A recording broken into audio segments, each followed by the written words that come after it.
Hey, Hola. how's Hey, everyone kitten. doing? How y'all doing? What's How are going on? you?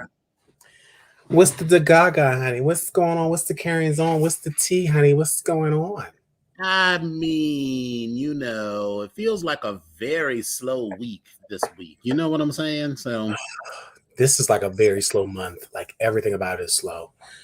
Um, but that's not a bad thing because when crap moves so fast, it can be it can be like extremely stressful because you're trying to hold on, you're trying to figure out what's going on. So hmm yeah, but it's pretty good. I can do it though. I can definitely work with yeah, it. So yes. welcome, ladies and gentlemen. Welcome, Welcome. welcome, welcome. Welcome to the episode to the BGKH show with Dominion and Epic. This is episode number 144. And by now you should know that he is Dominion. Yes. I am Epic. Ta-da! Okay. I'm bugging. Oh, look, I'm look, seriously our bugging. first super fan is in the room. Hey, Eccentric, one of the BGKH show's super fans. Hey, Boo, how are you? Yes, Exactly. Like, share, and subscribe. yes, indeedy. Yes, indeedy. I was thinking, we need to do something special for episode 150 that's coming up on September the 22nd. So, we might want to find something fun and festive to do. You know what I just realized? I saw that I was looking through my Marriott account because I have not a ton of points. I got like 50,000 points, down from 120,000 because I used her over, you know, but Don't because I I use mine to go also over have summer. a free night, Okay. and I thought it would be cute to see how much a room would be like at the Gaylord, like do a show like a Saturday show, like rent a room at the Gaylord using my free hotel night certificate and do like something cute and festive there, do like a little reception, just like, a cute little suite, not like a regular hotel room. It'd be like a suite, but Right. Well, I mean, no, we would go with what's in our budget. So if it's an adjoining suite, then that would be the suite, and that's what we're gonna do. yes. And the W hotel is also part of the Hilton. The Marriott thing. So, we could do it at the W. We have connections that could make things happen for us. Do we So still have them? Because I think that did a couple of them go over to one of the connections is moving on to bigger and better things, but we have at least one other connect at one other hotel. because I feel like they were at Redacted Hotel and now going to go to Redacted Airline. Oh, well, yes, they've moved on, but we Okay. have another brother who works in the yes. Okay. It just And clicked. so, Okay. All right. we're like, hey, can we get the hookup? And they have the shishi boo they have the shishi poo poo type of joint too. That's what that's what I do. Exactly. So, we get a little room with the whatevers and the blah blah blahs, and we do like a little Saturday night joint, and just invite a few of the super fans who are I in mean, town and a few others for a it's live gonna be 150th show. it'll be so classy with all types of Ritz crackers and different individual type of packages of jellies, whether it be strawberry or apple, and maybe even some peanut butter to go with it. Mm-hmm. It'll be a buffet of spray cheeses. See, listen, there you go. Fancy. Listen, it sells itself. Fancy. We also want to send a shout out to our another super fan who has showed up. Wolf Cortez is here, so thank you for coming and showing up. So thank you for everything that you guys are doing to make the show successful. And as Eccentric is always saying, like, share, and subscribe. We are on our next push. Let's see what the YouTuber ligations are saying. Let's see where we are. So let's see what our numbers are. I see Maximus. I see Cardinal. Eccentric. I see a couple other people. I don't see. Those are only people I think that have. Those are only people that have commented so far. But welcome. Happy Wednesday. We are at 246 subscribers. Our goal is at 1,000 subscribers by the end of the year. Listen, we are so ghetto fabulous right now at 240 something. Like, bitch, right? Listen, I am here with. Oh, we have another super fan that just showed up. There he is, the super rich super fan, baby. How Mr. about we rich and famous? You know, this is the brother that is, you know, working from the side of an active volcano in Hawaii. You know, I saw him and his husband. I was like, you know, I want to live that life. So, but you know, yet and still, he would still love to show up for our little spray cheese buffet. Right. What is going on? Tell Seven to not call in the middle of the show. He does this. What is every going on? Wednesday. Hold on, y'all. Hold on. Shout us one of your dates.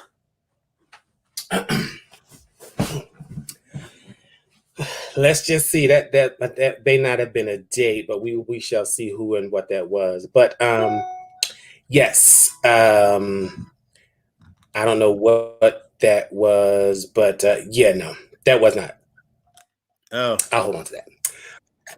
But into it. Yeah, so I'm gonna look into that and see what we can do. So whatever we're going to do, we're going to do something. We're going to do something special for the 150th show, even if we just do it in the middle of a field or something. We ain't doing it in the middle of the field, but you know, we'll find something nice to do it. We could, but I mean, you know, just well, thank you, Spesh, for taking time out of your rich white woman vacation to tune in for the show. We appreciate it. Listen, you all have heard of Joanne the Scammer. See, Joanne the Scammer has based her life off of what Spesh actually lives. So listen, exactly. Joanne, that's what it is. Joanne has based her life off of what it is that Spesh does, and only he can do what he does. So live tweeting us, like you said, from the volcano and doing work right now. Where are we? Are you underwater right now? Are you doing some deep scuba diving and you are in the tube and you like what's going on? Are we discovering new species of fish? What are we doing? Where are we? What are we doing? It's funny you should say that because today I was actually looking because I get this thing from Travel Zoo. You know when you sign up for something, you know you get it forever. So since I use Travel Zoo to book that trip to Cancun earlier, you know, now I'm on their list. And they sent me something for the Maldives. And I was like, oh, this is cute. They had the beside the water bungalows. They had the over water bungalows. They had the over water bungalows with the pool. They had the over water bungalow with the pool with the second bedroom that was under the water. And then the 2-bedroom bungalow, baby, because it literally, so basically it's a 2-level bungalow, but the second level is underwater. Well, it's underwater. So you go down the stairs and your whole front window is glass and it's underwater. I was like, this is so festive. Oh, special. We're going to talk about that because we're trying to plan for the slave's 40th birthday. The only issue is that it takes the Maldives for a 40th birthday. But here's the thing though. We would end up paying about the same as we paid for that cruise that we went on in the Norwegian cruise, because for the overwater bungalow with the pool, not with the underwater joint, because that's a different out of the budget. Tax bracket. Out of the budget.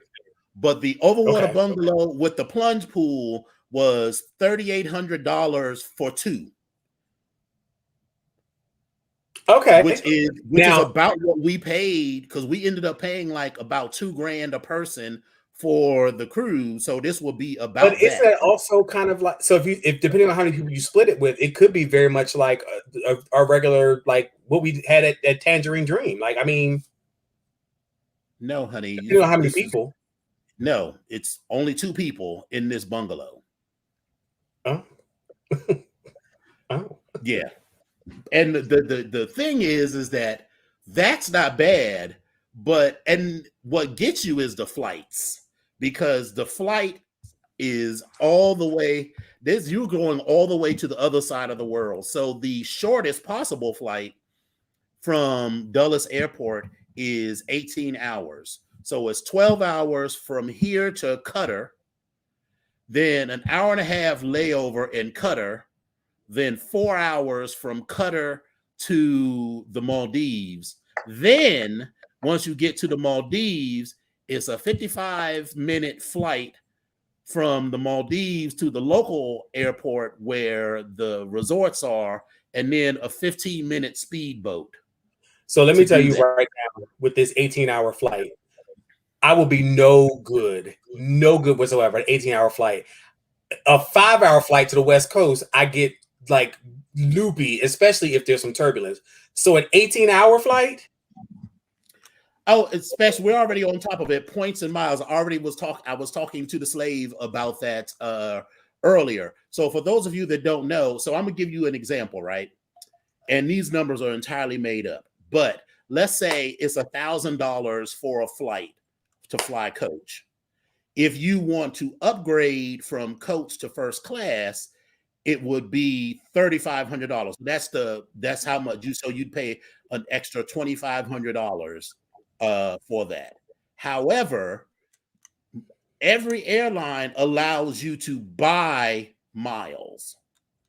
And let's say to upgrade from coach to first class would cost you $1,500 to buy enough points. So now your total flight will have cost you $2,500 out of pocket instead of $3,500. So you've saved $1,000. And depending on how you do it and when you plan it, you can save even more. So you can do that on domestic flights too, but definitely for international, and definitely for a 12-hour flight and a 4-hour flight, my ass is flying first class. I am not here for any sort of shenanigans on an 18-hour flight. I'm not even here for an 18-hour flight, because it's like that's a whole day. Like that's 2 days out of that's like you have to take, like, instead of 7 days, you have to take 9 days, because it's like you're gonna be tired from the day of travel. That was exactly what I was saying to the slave, is that it's a 5-day. That price that I quoted, the $3,800, was for 5 days, and it is much less expensive through TravelZoo than it was go through the website, because the same room through the hotel's website was like $9,500. So it was more than double what the TravelZoo price was. Listen, Maximus, listen. Don't threaten me with that if I don't show up there. But you listen, don't threaten me with that, bitch. You listen, your old ass. I'll be there to make sure I have your walking chair and your damn porta potty with your old ass. Trinidad will beat you. I'll be there to support you. But for this Maldives trip, that's exactly what we were saying. It's like, okay, for a 5-day, we would get there for 5 days, but it would literally take 2 days to get there. So we would it would end up being a 9-day trip. So right, and spill it, boy. Get your passport, or you got your passport. So get your tolerance up, because it's an 18-hour flight. Because bitch, listen, bitch. Right.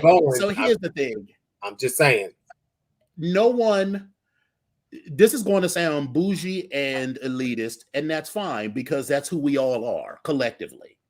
Everyone who watches the BGKH show is on some level bougie and elitist. I resemble all of that remark. No grown person should not have, if you got a driver's license, you should have a passport. And your passport needs to be updated. So look at your passport right now. And if it expires in the next 18 months, because I don't think you have to wait until it exactly expires. It's good for 10 years. So as soon as you can, get that girl together, because you never know. In fact, Papa, who will be joining us momentarily, him and his husband were supposed to come to Cancun with us, but someone in that couple who is not named Papa. Listen, you leave Meghan Markle alone. Leave Meghan Markle alone. Right. Meghan Markle did not have her passport. It had expired, and it had been, it's just been something that they put on the back burner, which a lot of people had done because, it was COVID, nothing was happening. But this is why you always have it ready, because you never know. Because we were like, oh, we didn't decide. We didn't decide to. Right. We didn't decide to go on that trip at the end of March until the beginning of February. And so by the time we did everything, it was like a month and 2 days before the trip. And it wasn't going to be enough time, even with the rush, to get the passport back. Because they said even with the rush, it was still going to take like 45 days or something to get it.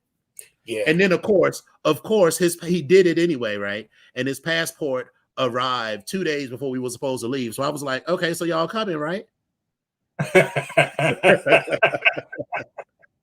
So, yeah, but you know what? That was exactly what happened when I was having that conversation with Spiller Boy, and it like his passport and stuff showed up. So but it is what it is. Yeah, crap happens, and everybody got it. So that's where we are now. Right. So let you know now that get your passports together, because wouldn't it be fun if we all went? It's like a BGKH show type thing, right? And you know how it is. It's like that whole, they're like arranged along a walkway. So imagine if it was like 10 couples that had just taken over this whole half of the resort. Baby. Can you imagine all of these Negroes on the plane to Qatar, and then on the plane from Qatar to the Maldives, just carrying on and cutting up? It would be everything. Well. We have the links showed up into the universe. What's going on? We haven't seen. We've missed you a couple of weeks. What's going on? Like, where you been? I mean, what? We're happy, busy, taking over the world. We're happy to see you, but we just haven't seen you in a minute. I mean, your super fan status is still there, but we just want to make sure you're all right. I mean, we just haven't checked in, and I'm on the show. I'm just saying on the show, not everywhere else. But on the show. Will say to Eccentric said, "Can't you get it the same day in Chicago?" And if I'm recalling correctly, we live here in DC. And no, back in the day, because the passport office down in DC, you could, if you wanted to pay a lot for it, though, it's not cheap. But if you wanted to pay an extra $250, you could get there to the passport office in DC and wait while they processed it and gave you a new one. But yeah, but they don't even do that now. They weren't doing the one-day walk-ins. So you still would have to. But didn't they stop the one-day walk-ins all the way around ever since 9/11 for security reasons? Because as far as I remember, there's no more one-day or same-day passports. Well, I had only heard about it. I never needed to take advantage of it because, bitch, I'm a planner. So, I always have my passport together. I think I have a note in my phone for when my passport expires. So she's always ready to go. So I don't ever need that. Okay. So. I remember my first passport. When I got my first passport, my parents we made it like a day trip or like a weekend trip up to New York. We left and went up to New York for the day. We went to the passport office, then we did a show and dinner, all type of stuff. And it was cool. We got it all in that same day. But that was back in 1987, 88, something like that. And we got it then. And so it was like that was fine. It was the same day. But I really believe that since 9/11, I don't know if there's any same day passport stuff. Oh, okay. Well. I guess. I imagine if you walk in, looking like whomever, they're not just going to give it to you. But he was like, bitch, I was born in Columbia Hospital for Women right down the street. You better give me this goddamn passport. Yeah. Well, but anyway, so yes. So I'm half bullshitting, but half serious. It would be cool for us to do like a group trip, and maybe the first group trip might not be to the Maldives. Let's maybe we'll it'd be cute. After COVID, if we would all just go to Disney World. I'm already going to Disney World. I have plans on that for next year. Okay.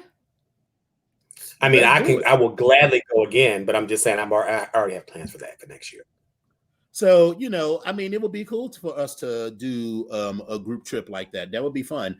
Or to do a group cruise. Like we could start like the Tom Joyner kind of cruises, but for, The people group who aren't cruises were so like they're like even after blackout, those cruises are so much fun because you get the it's a whole group of people that's like your fun is coming with you. It's amazing. Right. Like I had a great time on all the cruises that we went on.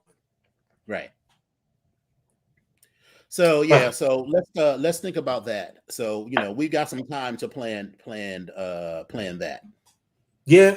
Oh, so have you ever been to Crafty Crab? So let me tell you what my experience has been going to Crafty Crab. Uh-huh. I've never been to Crafty Crab, but in my travels as a Lyft driver, I've gone to the Crafty Crab to pick up Okay, I got it. Starkeisha, Narkeisha, and Tarkeisha, the one that's her because the J is silent in her name. So I went to go pick them up, and they was tipsy than a mupaka. It was tipsy. So that's the closest I've been to the Krusty Krab. Mm-hmm. But I hear she's a local joint that everybody wants to go into and kind of have their own, have a moment. So I will say that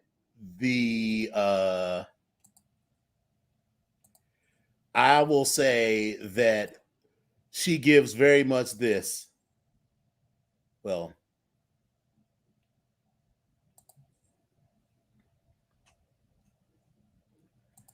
oh, it didn't work out quite like I wanted it to. It's supposed to be playing the sound.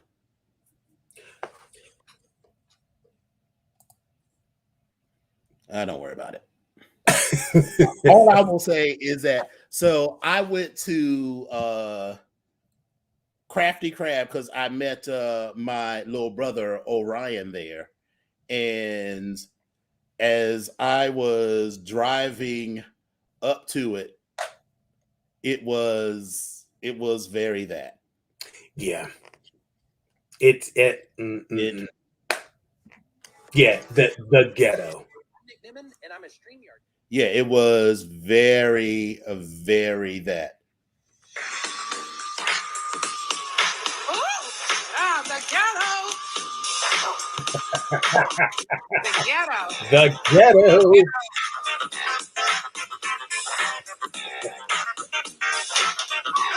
Come on for this soundtrack. Kenya, if you got a dog in there, you better put it up. You have seen Velvet 100 times. She sounds like she's a dope out of Kanye's house of horrors. And baby, when I walked in there, I actually said, I sat down next to Orion at the bar, and I was like, woo, shout a white refrigerator. I'm like, girl, we need to go and get you. Please put your shoes on so we can go get you a home. And he was like, yeah, it is. It's that. But I will, so two things. It smelled like bad us. I walked in and I was like, y'all don't smell that? No one smells this. Meanwhile, everybody's sitting around and they're looking at you like, we don't smell nothing.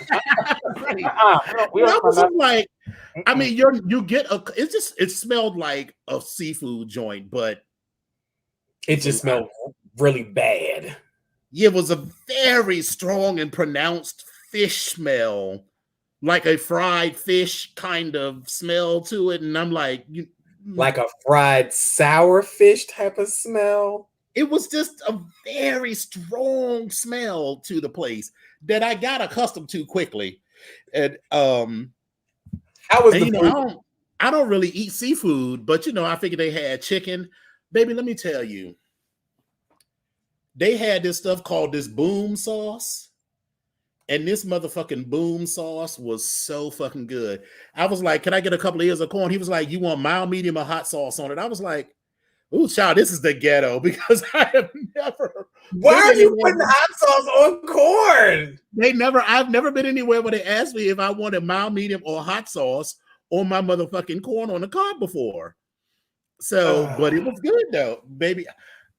So they give you 3 of those like half ears of corn, and I was embarrassed by the way I was fucking up this first piece of corn. Did you take that piece of corn and do like this? Right, look. Look at this girl. Look at her. She's destroyed. Those are the 2 pieces that I brought back home with me. Oh my God. And their chicken tenders were really good too. So okay. I feel like I might not go there to hang out because a fight did almost break out. Yeah. So wait a minute. Hold. It wasn't flatback. It wasn't flatback sequence with the pussy out kind of fight though. But I mean, was the cops called? I mean, I'm just trying to figure out, do I need to waste my gas this if I'm is the going kind over of place that has an on-duty security officer with a gun and a bulletproof vest at the front door. Okay, so okay, all right, okay. So Starkeisha Fat Man Dude can show up and I'll be good. All right, I'm good. Exactly. Okay. This wasn't a police officer happened to roll by. No, it was a police officer at the front door already. And so when these 2 people started fighting, and it was so funny because everybody was eating, everybody was like,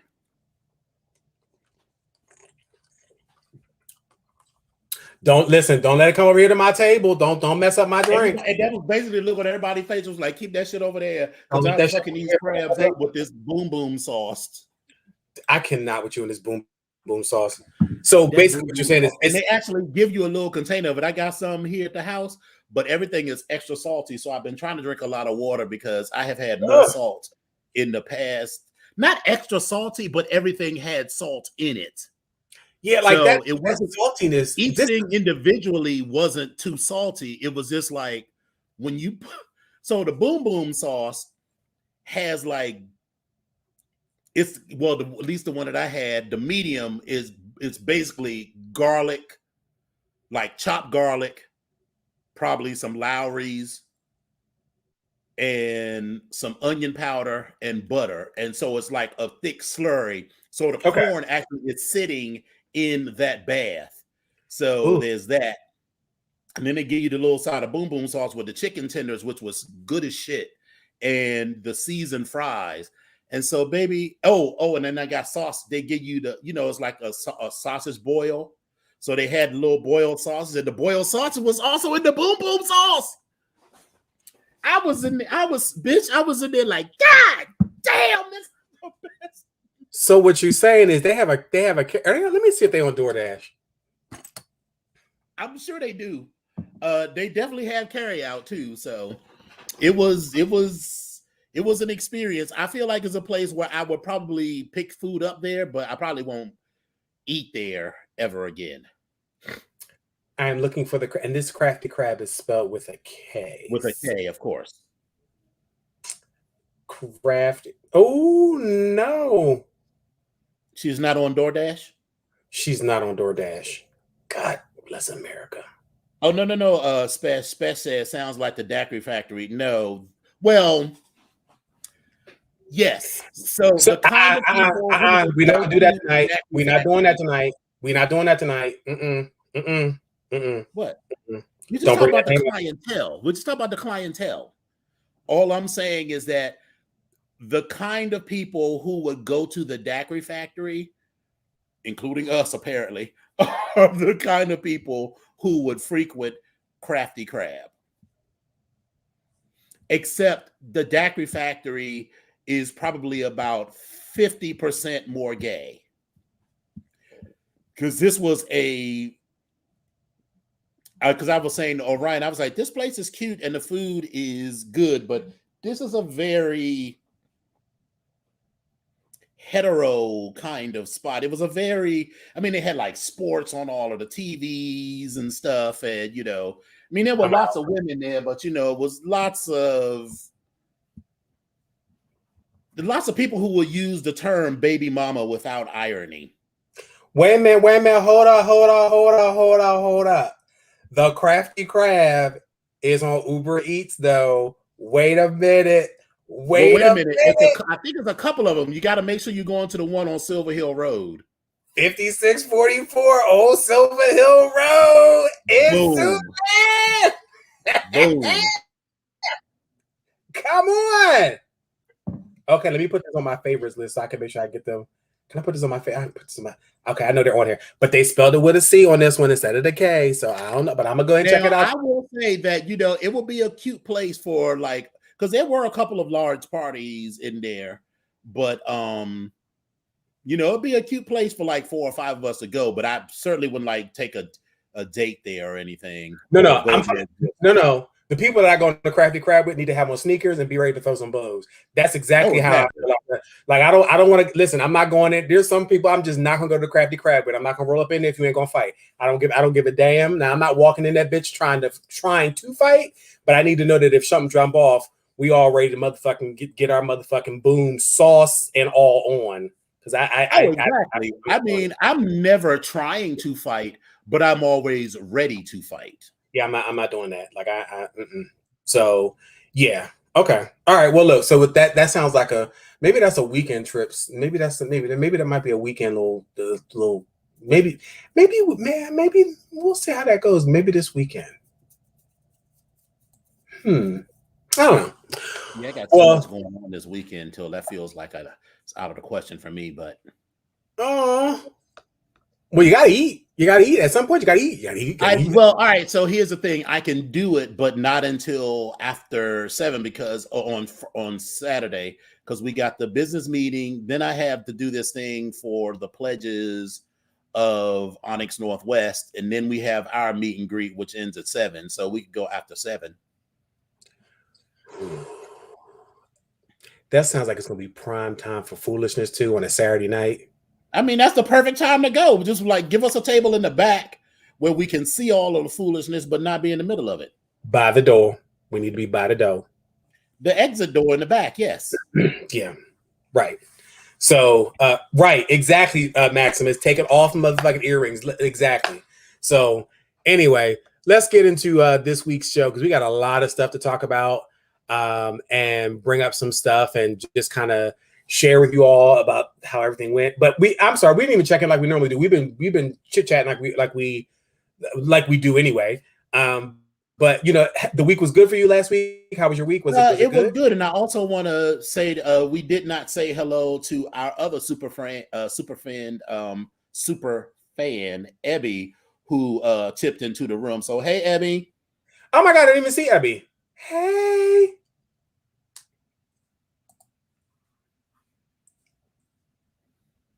Okay. I'm just getting ready. I was just getting that ready. So. Okay. All right. So listen. Okay. So here we go. So a couple things. First of all, I want to happy belated birthday to Chip Fields. Yes. Chip Field is Kim Field's mama and also Kim Field's sister. I can never remember her doggone sister's name, but she's their mama and she turned 70 on the 5th. So happy belated. And I just want to make sure. My thing is well, how old was she when Good Times came out then? Because she's just now 70, and Good Times came out, that episode that was, let's say that was 78. She was probably in her 20s, in her early 20s. So, I don't know, for some reason she just felt older to me then, but maybe it's because I was only 5 or 6 then, so she felt older to me, so.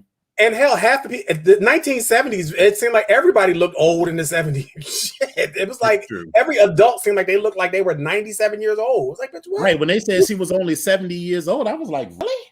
Yeah. Because she was 85, 90 years old. So happy belated birthday. And some sad news for someone else that turned 70. Marky Post. I don't know if you all remember her, but she was the actress on Night Court. She wasn't the judge. She was the bailiff. No, she was the public. Either that or the prosecutor. She was either the public defender or the so she was the lawyer, and no, she was the public defender, and the other guy that was from Saturday Night Live was Marshall Warfield and Bull. His name was Bull. I can't think of the black guy.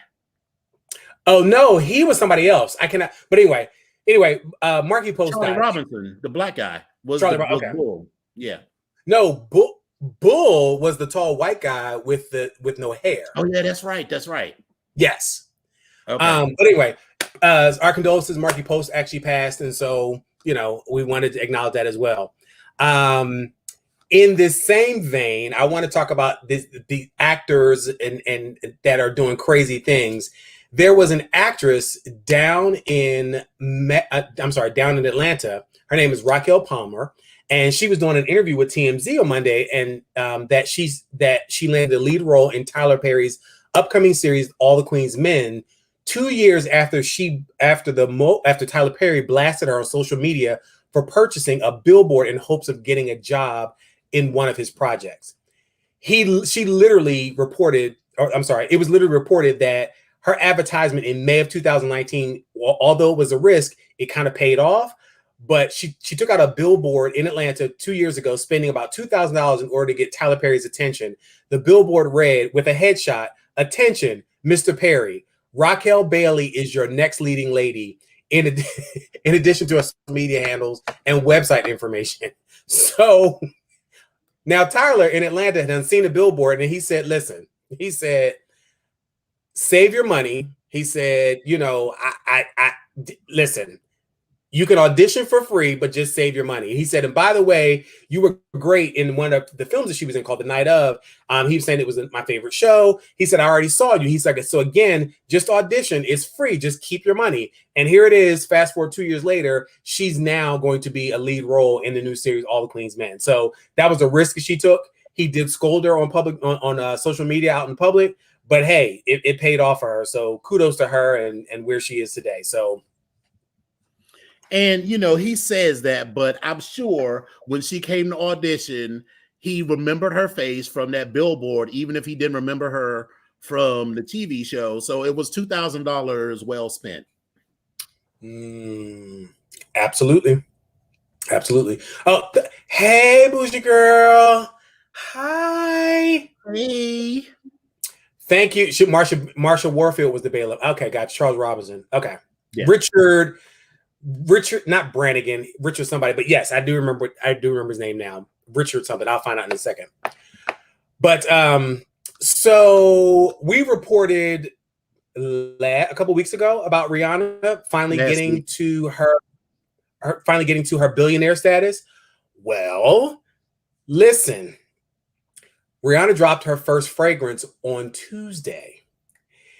It was called Femme Eau de Parfum. The perfume was $120 per bottle, and less than 24 hours after its launch, it is completely sold out. Listen, her marketing of her product, she released a video less than 2 days ago that advertised the fragrance. It featured different people like Lil Nas X, Cardi B, influencers, bloggers, fans, and more to praise this heavenly smell, which I believe is one of the fragrances named, or one of the fragrances of the perfume. But the perfume itself never made a debut in the short video posted on her Instagram account. But it comes in a 2.5 ounce rust-colored glass bottle, and it boasts the brand logo engraved on the bottle cover. But again, shout out to Rihanna for this marketing thing that she's been on and her success. And it's been 5 years, it's been 5 years, almost 6 years since you dropped an album, girl. I'm not necessarily even a fan, but I do want some more music from you, girl. Can you give us some music, please? Just a little bop or something every now and then, please. So Tyra, Bougie Girl says, listen, I got a whiff, nigga. So it smells good, because that's my thing. It was like, I would never buy a perfume or a cologne sight unseen just because blah, blah, blah is, the person doing it. Because if it don't smell good, then it's $120 paperweight. So, but according to Bougie Girl, it smells good. So, okay. So it's me. Where did they have it for? Where did you get the Bougie Girl? Where did you get this whiff of it? Was it at Macy's or something? Well, while we wait for her. And thank you, It's Me, D. Glad you liked the show. We look forward to seeing you again. Yes. So listen, I'm excited because this month is August and we have a lot of new stuff coming out. Any of you watched the Titans? Because as of August 12th, it's coming back. Season 3 is coming back stronger than ever. And I'm looking forward to it. I'm excited about it. Based on the upcoming promos, it looks like they're going to finally embrace the comic book superhero team roots that it started with. Starfire is wearing her costume, and so is Donna Troy. They are talking about Dick Grayson and his whole Nightwing persona, and Dick Grayson and that Nightwing persona and Batman. I'm sorry, and Robin, and there's like 3 or 4 different iterations, but I'll talk about that in a second. But again, he's coming back, and he's going to be in his full Nightwing persona. You are going to deal with in this season Starfire's conflict with her sister Blackfire. There's a romance between Beast and Raven. You also talk about the future Robin, which is Tim Drake, which is another person. And for those of you that follow the comic books, there are literally like 3 or 4 different Robins that actually pop up. And they're different versions of Robin. And so, but anyway, we'll talk about that in a second. But the season 3 starts on the 12th, and I'm looking forward to that. And I know, Dominion, you had started watching it, but you said you kind of got like, I started watching the Teen Titans on the cartoon. So right. What was Young Justice? What is it called? So the Young Justice is with Superman. With Superboy, Robin. Yeah, that's the one that I started watching. I watched like the first 2.5 seasons of it. Okay. And so now I'm in the middle of the season where the black guy who's like Aqua Lad or whatever, where they thought he was working for the other side, but he was really deep undercover, and then blah, blah, blah. Oh, wait a minute. It's me, D. Yes. The Suicide Squad, we watched it. Like, listen, I enjoyed it.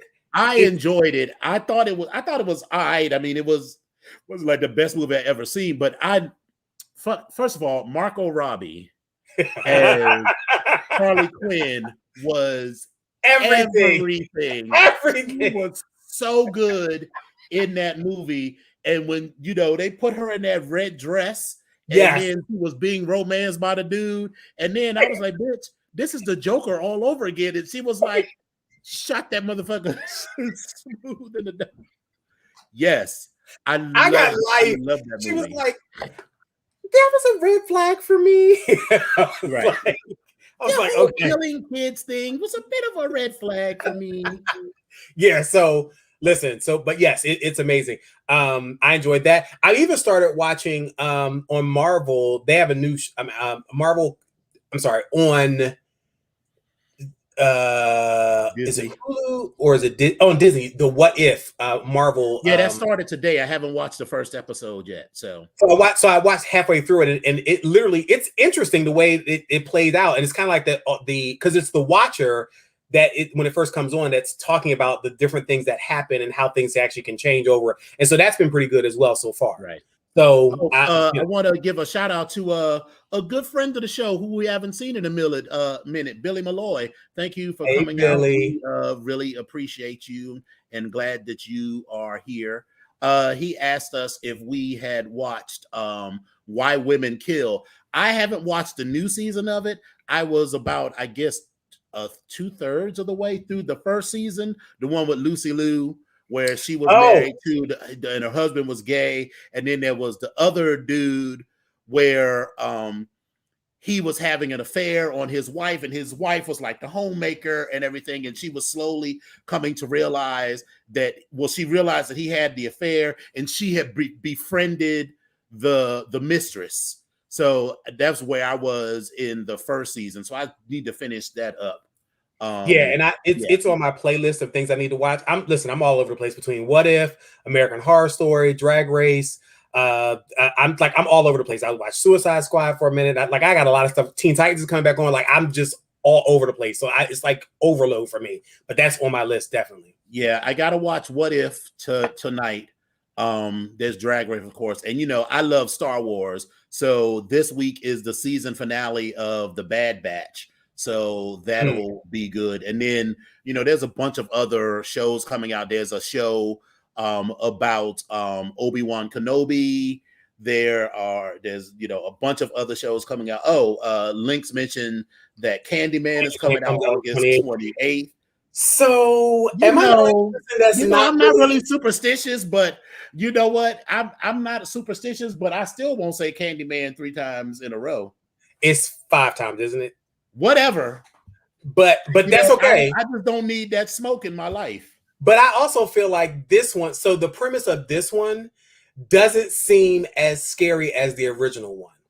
So like if I'm gathering, and I don't know, but what I've gathered so far, it almost seems like there's some mental illness type of situation here, but I don't know. So it's not far-fetched, but it just seems, I don't know. But I'm gonna watch it. So, right. And also, Don't Breathe Part 2 comes out this weekend. Oh, okay. I'm here for it. When I saw the previews and he was laying down in that pool of water and he had his hand out and the ripples touched his hand, I was like, he is getting ready to fuck something up. I'm here for it. So yes, this August is a lot. Respect is coming out. I did not see Doom Patrol, Billy, but I've heard good things about that. So we shall see. But stick around for a minute. We're gonna talk about Drag Race All Star 6. But anyway, so I was explaining earlier about the Teen Titans and how it's coming back on the 12th and some of the storyline. Well, I kept mentioning that with Robin or Dick Grayson, there were several different versions of Robin in the comic book. So there actually are 4 different Robins in the comic book. There is the original Robin, who is Dick Grayson. There's the second Robin, which is Jason Todd, and he died, and his adopted son violently became the identity of the Red Hood. And then there's Damian Wayne, who's Batman's son, who was raised by an international cadre of assassins and eco-terrorists. And then there's also Tim Drake. So like there's all these different people, but in any event, the third one, Tim Drake, is the one who literally just came out in the comic books. So he had a light bulb moment in the Batman Urban Legends #6 comic book, where he rescues a male friend from the hands of a villain and experiences a flash of insight. And like I said, it was a light bulb moment, and he accepts the friend's offer of a date. So he goes on and talks about some other things, but basically it confirmed what a lot of people have been saying about him being a lot of people were saying that Batman and Robin were gay, like they were a couple, but it kind of confirms at least an attraction to men at some particular point. That doesn't mean he doesn't have attraction to women. So maybe he's saying he's bisexual. I don't know, but there's something going on. So we're going to see how this is going to turn out and what it's going to lead to. So we shall see. Yes. And yes, Abby, we will definitely watch What If and talk about it next week. And, maybe we'll talk about it because it's only like 6 or 8 episodes. So we can talk about that. I would like for us to review, we Drag Race is cute, but I've been slowly falling out of love with Drag Race for years. So okay, so let me just tell you, because I am not like I think for me right now, what's annoying me with Drag Race is this is All Stars, and I know it's a different thing, but it's annoying me because I'm like, what is the twist? What is the twist? And I keep watching saying, what is the twist? And if I see one more 1 hour later, I'm gonna be like, I'm not interested. Like I don't even really care. And you just take that whole part out. It's just I don't really like reality TV as a genre. And so all of this, it's less so now, but we all know when both of us fell out of love with Drag Race, when they fucked our girl Shangela over. And I mean, Shangela has moved on, but it's still a bitch I don't fuck with from the 3rd grade. So, it takes me a long time to get over shit. So maybe 30 years from now, I might be fully over the bullshit with Shangela. But anyway, we'll talk about Drag Race in a minute. So she was still robbed, and I'm gonna go ahead and say she was still robbed because it's the best she ever looked. That's the best she ever performed. She was robbed. Right, Abby, still waiting for this game within a game. I was like, bitch, we're on episode 7. How many more? Yeah, like I mean, I'm annoyed, and it's they also, literally been playing a game within a game this whole time. But anyway, we'll get to that in a minute. yeah, So, it's fucking with my how I look at the show now. That's what's pissing me off. Like I'm losing interest in it. So a couple of things in celebrity news. So Nas has put out a new CD. Oh, is it a video? What is this? Oh, it's an EP. So It's called King's Disease 2. It hit streaming services on August the 6th. The project, which once again finds Nas enlisting Hit Boy for production, is another solid entry into his catalog and a representation of an unspoken code that summarizes the MC's career. Less is more, so there aren't any contrived beefs. There's no online meltdowns to manipulate an uptick in keyword searches, no stadium-packed listening sessions. It's no hype. It's just some good beats, some rhythms, and guest features from a few legends.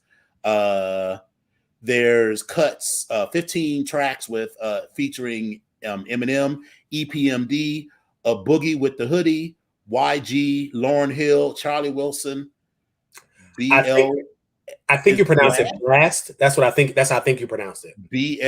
BLXST, pronounced Blast, and then of course Hit Boy. So I mean, I've never been a fan of Nas, but I've never been not a fan of Nas. I mean, he's cool, but I mean, I like hip hop, but I've never been like a hip hop head. So this doesn't particularly move me like that. So I was more of a hip hop head when I was younger, and I always respected Nas and his lyrics are amazing. He is.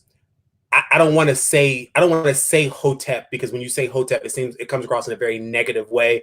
But for him, it's Hotep in the sense that this is what it should sound like if it was like it's a good Hotep. Like it's always about Black empowerment. It's always good for the culture, and which doesn't make it Hotep, but it's just good. So I know what you mean. There's Black positivity. Yes. Black positivity is educated and helpful. Hotep is not. Honestly, Hotep is rooted ironically in white supremacism. Well, so. But Hotepness is rooted in white supremacy and misogyny. Yeah. Well, and although he has those moments like a lot of young men do, his music is good quality shit. And so that's all I can say about it. So I'm not saying he's never made any missteps, he hasn't had any issues or whatever, but he's undeniably he's one of the top 10 rappers. I'm not gonna say top 5 because that's a whole different debate with people. Because I listen, and some of y'all might be hip hop heads out there, but I just don't get it with Biggie. But I like Biggie, I respect Biggie, and I got love for Biggie. But Biggie was not in my top 5. But that's just me.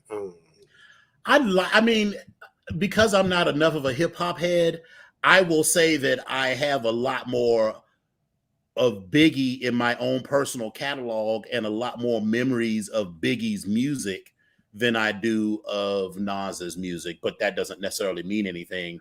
That's just my particular taste. So continuing on in some other celebrity news, did you know that Tashina Arnold was married? Did you know that she was I did not know that she was married. Mm-mm. So apparently she's filed for divorce from her husband. I was like, I didn't even know she was married again. I know she had a kid, but her husband, Rico Hines, they were married 5.5 years, and it was following an alleged sex tape that led to their separation. So according to the documents obtained by TMZ, the Martin actress cited irreconcilable difference as the cause for divorce. Arnold and the Sacramento Kings coach, Rico Hines, initially separated on January 12, 2016, 4 years following their wedding in Honolulu. Now, there's minimal information. The 52-year-old is asking to block the court's ability to award spousal support to either party, which I think is fair enough. Y'all are grown people. Y'all make your own money. Y'all ain't got no kids together. Whatever assets y'all have, y'all can liquidate and keep on moving. I'm good with that. That's the most amicable thing for me. But now 6 years ago, she announced that she was divorcing Hines after a sex tape of him and another woman surfaced. She said that she did not leak the video, but she did send it to close family and friends to announce their split. Now, it seems messy as shit to for me, me. yeah, I was about to say, Tashina, girl, that is not what you want to. It's because the way it's that particular wording. It's like if I broke up with my husband, I wouldn't send a video of him fucking some other bitch to you and all of my other good friends talking about we're getting a divorce. Right. Like that's not how I want. Now let me be clear. That does not mean that I won't show. I'll be like, listen, bitch, did you see? Look at this shit right here. But am I sending it to them? Absolutely not. But am I going to show them? Probably. No. Yeah, and that's just not how I roll. But fine, whatever. But you know what? Let's take a 2-minute break and get into this mid-credit video. Get into it, honey. Get into all of it.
Bitch, listen. I just want y'all to don't hate on our don't hate on our mid-show credits. Don't hate.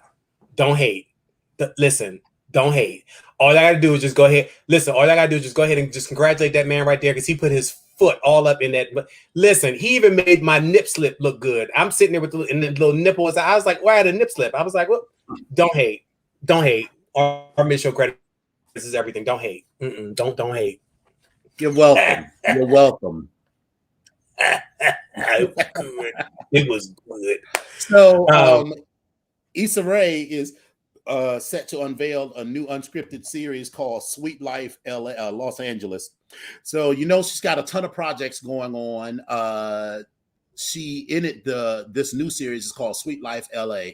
In it, viewers will get to follow 7 friends as they navigate life, love, and pursue their dreams in Hollywood. The 20-somethings are striving to make their mark on the world and build careers in streetwear, fashion, skincare, content creation, marketing, and public relations, while figuring out which friends are for keeps and which ones may be holding them back. And it debuts August 19th on, I guess it's HBO. It actually did not say. Oh. But I'm sorry, it did not say, but she has a ton of projects with Netflix and also with HBO, but it debuts on the 19th. So I don't know what channel is actually showing up on. I feel like I'm not going to care for it. It feels very Friends-ish. It feels very Real World, and meaning Real World, the show from MTV, and it says, "This the last part, while figuring out which friends are for keeps and which ones may be holding them back." And it just feels like unnecessary drama to me. Oh, Eccentric says HBO Max. So okay, cool, which makes sense. I mean, of course, because it's Issa Rae, I'm gonna watch. But I feel like I'm gonna be like, I'm going to find it draining because I'll be like, if you don't like her, just don't fuck with her no more. if you're trying to make, what they say, streetwear, fashion, skincare, content creation, marketing, and public relations. So if someone is holding you back, don't fuck with them no more. Or realize that there's a place for that. And I get that they're 20 something, so maybe they're figuring it out. But for me, just the idea of figuring that out in front of cameras is just, because that shit lasts forever. I mean, that shit that the people did on Real World, that shit sticks with you. I told you right now, I still don't fuck with Tammy Romaine to this day. Her name is Tammy Romaine. Tammy Romaine. I don't fuck with Tammy Romaine because of that shit she pulled on Real World to this day. Now, I was going to say, she could be a lovely woman. I know she is. And I know she's an awful, awful human being from what I've seen of her on Basketball Wives. But, those things sort of follow you. I mean, we still remember what happened to whatever that girl was that slapped the black dude on the Real World and caused him to be said he was gay, and he got out of the car and slapped her ass. Slapped the shit out of her. And I was like, damn right. Yeah. But he deserved that. So wait a minute, Bougie Girl. I'm gonna go ahead and take you. So this top 5 you got here: Hove, Rakim, Jadakiss, Kane, and LL. So I'm good with 3 of these, and I even like I like 4, but 1 I'm like. Does LL really belong on this list? That's what I'm saying. Like, I don't know if LL even belongs on that list. I mean, I like LL, but I don't ever. So yes, he was the first person to lyrics like that. He was the first person in my memory to do like the hip hop love song. So definitely he's a pioneer in that way. But when I think of greatest lyricist, LL Cool J doesn't pop up in my head. He had one song where he literally unleashed some sort of beast, where that was that duel. It was a battle, I think, between him and somebody else. And if I ever something in my, I'll take this microphone on my arm, off my arm, and do something. I was like, that was the best part he's ever done ever. And I was like, okay. I was like, that's it. I was like, that's it. I ain't. Todd in his battle, son. Yeah. 5, 4, 3, 2, 1. Yeah. That was it. That's the best part. Him and Cannabis. That's what it was. Because Cannabis was going up against DMX, and I got this badass tape with Cannabis and DMX that went back and forth. But anyway, I digress. Okay. So this is some good news. Catherine Zeta-Jones joins Netflix Addams Family as Morticia. So she's been cast in Tim Burton's upcoming series entitled Wednesday, an 8-part series from Netflix which centers on Wednesday Addams. The show will follow Wednesday as she lives life as a student at Nevermore Academy while attempting to master her emerging psychic abilities. It'll arrive on Netflix, but a date has not been announced. So that I'll be interested to see that, because listen, I love me not the original, but with Raul Julia and Angelica Houston. They were perfect as Morticia and Gomez. They were. I enjoyed it. That's when I fell in love with Wednesday, because of Christina Ricci. She played the shit out of Wednesday. Yeah. And that movie was absolutely hilarious, and I enjoyed it. So, but I love the Addams Family anyway, just the ridiculousness of them. I remember watching the television show. I'll play the victim all your life. Christina Ricci, she did her thing in that, and I thoroughly enjoyed that movie. So, but so some more celebrity stuff. So Pose star Jason Rodriguez, he just founded a talent agency for queer creatives. Thanks to Jason Rodriguez, Hollywood is getting even gayer. The Pose star is teaming up with longtime manager Ricardo Sebastian to found Arraygency, ARRAYGENCY, a talent agency dedicated to elevating BIPOC, queer, and trans creatives from all creative industries. Arraygency will be New York City based and is currently accepting submissions for representations per Variety. So any of you want to apply and you're looking for an agency or an agent, you may want to check them out. So Rodriguez, you guys may know, is best known for his role as Lamar in all 3 seasons of Pose. But outside of the show, Rodriguez stands at the forefront of modern Vogue and ballroom. He's also known as Slim Extravaganza. He's a former member of both the House of Ninja and the House of Extravaganza. And these days, he's doing independent stuff. Like he's teaching New Wave Vogue.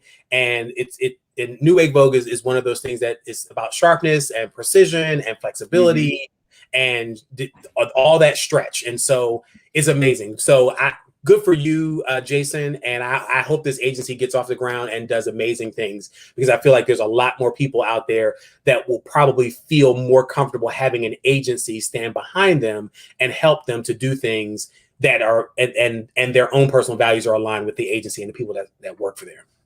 Yes. So I don't want to alarm anyone. Is everyone sitting down for this, and in a secure location?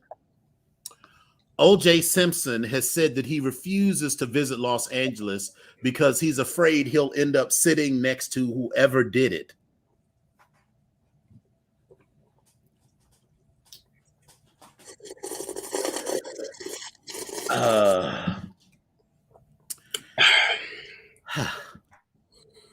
He said in an interview with somebody, doesn't really matter. He said, I figured eventually someone would confess to something, he told The Athletic. He said, I had one suspect I told my lawyers to look at. I think he might be involved, but I can't talk right now. And he's afraid that, if he goes to Los Angeles, he might be at dinner somewhere and sit down with somebody. I'm like, well, you always sit down with yourself. So I guess there's that. So.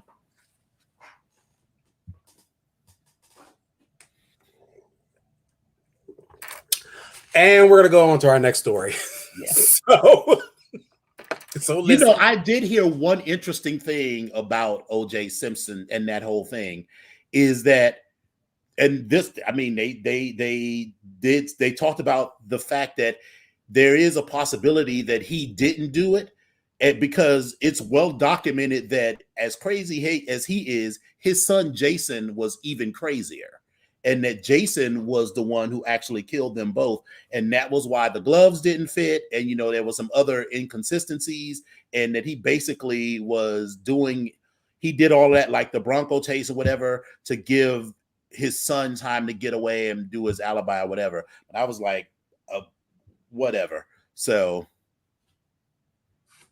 I'm not going to put a whole lot of, that's all I'm going to say about that. So Nick Cannon, speaking of foolishness, Nick Cannon appeared on The Breakfast Club, which already is problematic. I can't even fuck with The Breakfast Show. I mean, I've never seen an episode of The Breakfast Show when there hasn't been something crazy, and I refuse to call any man Charlemagne the God. I'm just not going to, especially when you got like a lisp and a stutter and a speech impediment. I mean, it's just right for. I'm like, gods don't have speech impediment, so all right, but sure. I'm gonna call him Charlemagne. What? I'm gonna just call him Charlemagne. Charlie. Hey, Charlie. So Charlie asked him about, all them 11 children that he had in this year.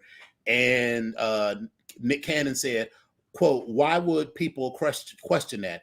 That's a Eurocentric concept when you think about the idea of you're supposed to have this one person for the rest of your life. And really, that's just to classify property when you think about it. I mean, if we go into that mindset, if we really talk that talk, like just the idea that a man should have one woman, we shouldn't have anything. I have no ownership over this person. If we really talk about how we coexist and how we populate, it's about what exchange we can create together. So I never really subscribed to that mentality. Later, he added, I actually think women are blessing us. Those women, speaking of the mother of his children, and all women are the ones who opened themselves up to say, I would like to allow this man in my world and I will birth his child. It ain't my decision. I'm following suit. To which Charlie replied, I respect the game you running on them ladies. Wow, Nick.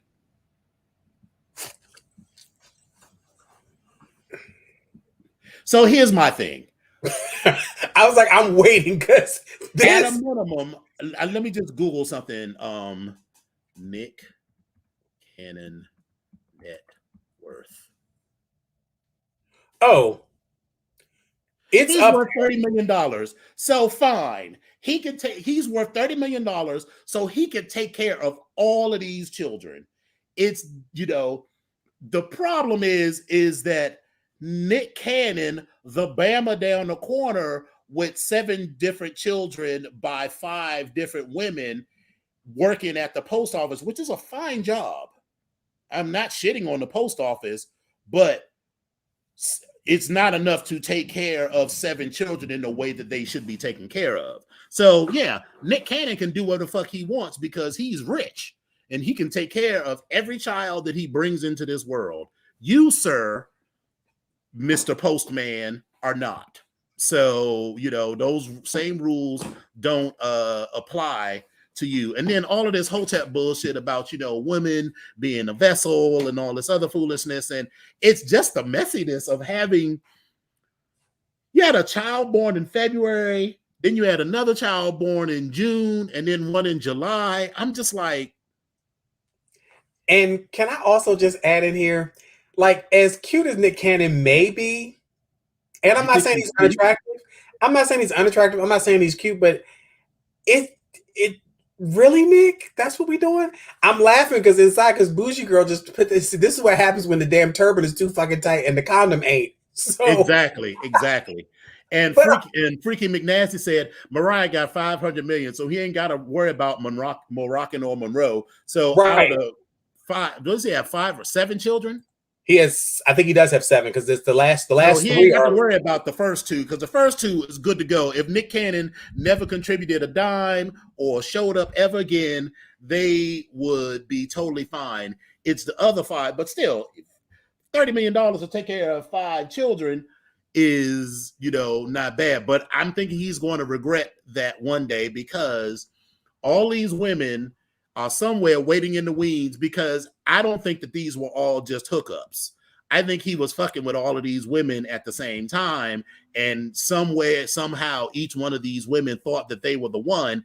And so when it comes down to things like, oh, well, Mike, well, first of all, what they're going to do is be like, well, Moroccan and Monroe go to this, school that costs $500,000 a year. Well, why can't, and what are these child's names? Because the child's names. Names. The names are foolishness. The names are, one of them is, so it's Moroccan Monroe. One of them is named Queen. Something Queen. Somebody's name. Their names are foolishness. They're straight foolishness. One is named. I got it.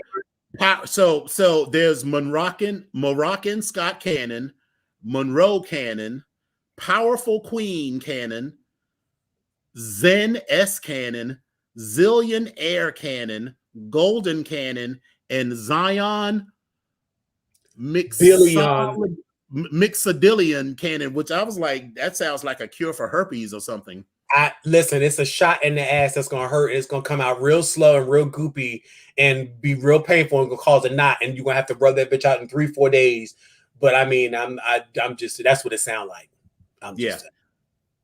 Yeah. And so it's just, those names alone tell you that, everything ain't right in the buttermilk. But one of these days, very soon, the mothers of these other 5 children are going to start making demands on his time and his money. And yes, $30 million is a lot of money, but it's not a lot of money when all 5 of the children are the exact same fucking age. Yeah. So it's 2 sets of twins. The 2 sets of twins was born earlier. Yeah. So they're the oldest. So like Mariah's 2 is the oldest, I think. Right. And then it's another set of twins. But the last they're 3 all the same age. One was born in February, one was born in June, and one was born in July. So you're going to have 3 kids of the exact same age that are going to have the same needs at the same time. And all 3 of those women definitely thought that they were in a relationship with Nick Cannon alone. And so there's going to be a little bit of bitterness and vindictiveness. And if he spend Saturday with one kid and don't spend Saturday with the other kid, then it just becomes an issue. And then it's not about the money. because we just made it about money. It's not about the money. It's about the ability to spend time with your kids. And Mariah, see, this is the difference between being married to a rich person and being rich, or having a child by a rich person and being rich. Mariah don't need Nick. These At other all. women need Nick, because without Nick's money, they have nothing. So that money that Nick pays them in spousal support allows them to live in a fairly nice house. If they didn't have that kid, then whatever. So it's to their benefit to keep that whole sort of thing going. And then it becomes a thing of spending time with all of those kids. And it's one thing if you just have 7 kids and it's you and your wife, or you and your girlfriend, but when you've got to split all of your time amongst five different families. He's got 5 separate families who have no reason to get along with one another. Right. Because they don't even live together. And so that's just it. I feel, and I'm outside looking in. I have no reason to believe that Mariah would like any one of these women. Right. Any one of them. So that's already 2 people and listen, we already know Mariah's a lot anyway. So right. It might be that she's just being Mariah and don't necessarily have any feelings about these other women one way or the other, because she could be bothered and the other women just hate her. Right. And that very well could be it as well. But I'm gonna still go with my first mind, which is Sam Mariah. Probably. Oh, yes. I'm trying to give Mariah the benefit of the doubt, but probably not. And Freaking Me Nasty says, well, to be fair, Muslims have 4 wives and they handle their business. Yes, they do. But the women that they're handling their business with have grown up knowing that they could be a part of that. Look at Janet Jackson. Part of the reason her relationship doesn't work because she was an American woman who married a Muslim man, and he, despite the fact that he knew who Janet Jackson was all along, thought that Janet Jackson was going to be this turn from being Janet Jackson to being Janet Demita Joe Jackson, this conservative Muslim woman that he married. So that's the difference. If you are a Muslim and you grew up in a Muslim culture, you might very well expect that. But if these are Black American women and they're not going to be down for this okie doke.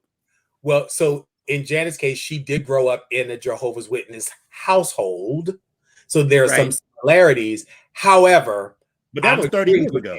Yeah, I'm agreeing with you. There are some things that she's just not going to do, and it's just not going to happen. And so I think that she went in with all the intentions of trying to be a good wife, but I also believe that she went into this thinking, I want a child, because she said she always wanted to be a child. I mean, wanted to have a child, and I think she got what she wanted. And she was like, okay, but I'm not ready to do this, and I'm ready to get up out of here. I can't sit for too long. Now, later on in her life, when she finishes doing whatever she wants to do, will she go back to that? Maybe, but we shall see. Yeah. So I don't know, but anyway. I do want to mention that the governor of New York, Andrew Cuomo, resigned yesterday, or he tendered his resignation, which will become effective in 14 days. So, he resigned, but he still basically denied all of the allegations. He said there may have been some inappropriate language, but he denied touching any of the women and whatever. And, the most disappointing part for me is how many motherfuckers continue to cape for him, on social media. I saw people talking about, or they posted a picture of some woman in a who was apparently one of the accusers. Whoa, hold. Philly Flipper. I'm not sure who you are. I think I know who you are, but I'm in this space. You can express however you feel. Just reminding you that this is a safe space and we are all respectful. I'm feeling a little weirdness going on here. Go ahead. Yeah. So they post in this particular instance, the poster posted a picture of a woman who was apparently one of the accusers with Andrew Cuomo, and she's smiling in the picture, and they were using that to say that, this is, this was a setup, and I was like, no, it's not. I was like, first of all, why is it that whenever a woman accuses a man of sexual misconduct, we automatically assume the woman is lying? First of all, there is no upside to accusing a famous man of sexual misconduct. I don't know what kind of big money you think these women are making, for these accusations. There is no tell-all book. They are not making millions of dollars to tell their stories or whatever. If anything, when they tell their stories, every little detail of their life, that time they sucked dick, in high school, this dude they thought they was going to marry, and the dude posted pictures of her online or something. So every little thing that she's ever done gets put under a microscope. So I don't understand this thing where they just assume automatically that the woman is lying and that the man is this virtuous, patriarchal figure who is being wronged. And I'm like, even if it's just this one woman, but when like a bunch of people accuse you, and the state attorney general, who's black, did like several hundred pages worth of testimony and before she came out with this. Then the second thing, he says, well, then why would she be in the picture smiling with it? I was like, we all know a woman who's abused. You can point to a picture of her standing next to someone that abused her. Hell, Tina Turner was in tons of pictures with Ike right after he had beat the shit out of her. With makeup on and everything else. Right. That doesn't mean anything that you see. That's not the aha that you think it is when you see a woman who later turns around and accuses a man of abuse of some sort, that you say, oh, well, she was smiling with him in the picture. People, you never know the reason for that. One, that picture could have been before that. Two, we live in a patriarchal society, and from birth, women are taught that they have to put themselves aside. Like, we all know, women particularly, boys too to an extent, but definitely girls that are like, just go kiss your uncle so-and-so, and they're like, I don't want to kiss him. Go ahead and kiss your uncle so-and-so. They teach girls that from a very young age, no matter how you feel inside, you're supposed to do that. So she could very well have hated this dude, but because he was the governor and she was the whoever the fuck she was in the political machinery of New York City, felt that she had to do that.